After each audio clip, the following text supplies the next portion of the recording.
Movie review, Copshop, a slow burn that fizzles out.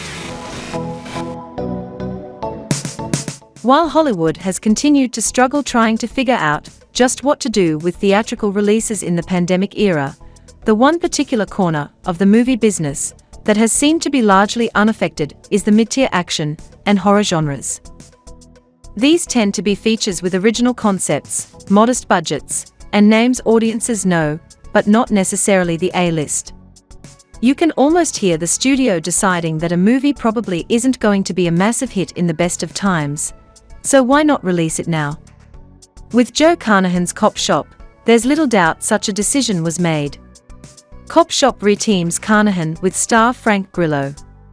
We've seen this pair together before, but the output has run the gamut from the surprisingly good Boss level to the run-of-the-mill buddy cop movie Point Blank. Unfortunately, even with action movie veteran Gerard, Butler along for the ride this time, Copshop is far closer to the latter effort. Teddy Moretto, Frank Grillo, is on the run from who it's not exactly clear at first, but is clearly fearing for his life. He decides the best course of action to get to safety is to punch a cop, Valerie Young, Alexis Louder, square in the face. Getting himself arrested in the middle of nowhere Nevada seems like a smart move at first.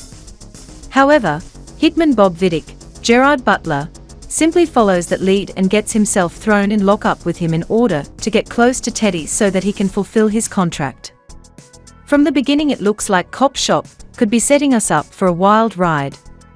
Vidic clearly has a plan when he gets himself arrested, and over the next several minutes, we watch pieces get put into place.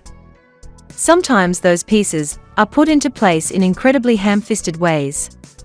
An early interaction between Valerie and one of her fellow officers is such a blatant setup for something to come later it's impossible not to see it coming, even if it takes the entire rest of the movie for the payoff to finally come. And then, just when it looks like the Rube Goldberg device is set and the first domino falls, nothing really happens. A status quo is maintained for about half of Copshop's runtime, and it simply isn't filled with enough story to keep audiences interested.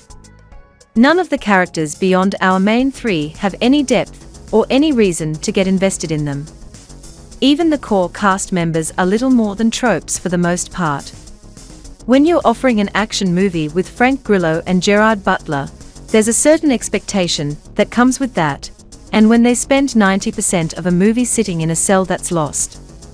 Eventually, a new character, played by Toby Huss, has to arrive from outside in order to kick the action into full gear.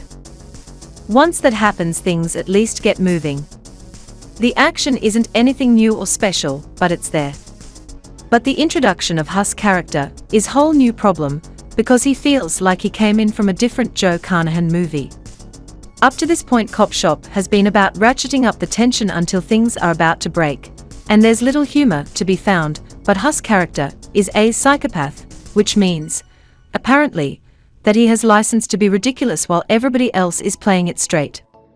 Frank Grillo and Gerard Butler get first billing in Copshop, and while their conflict may be at the core of the film, it certainly isn't about them. It's about Valerie, and how she's going to navigate the situation she's found herself in.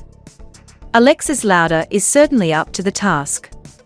She holds her own against the action veterans as the cop who, while not without her own skills, is certainly in over her head. When the final act rolls around and sets up its badass finale, it ultimately falls flat. Butler and Grillo are finally given something to do, but because the movie hasn't done anything with them up to this point, there are no expectations for the movie to meet, exceed, or even subvert. It's just more gunfire, which is fine, I guess. If Copshop were funnier, it might have been worth a laugh. If the movie had action scenes that were something we'd never seen before, it would have been novel. If it had better built the tensions so that the release of it made you feel something, it would have at least been satisfying. Instead, it does all these things halfway, making them all mean very little.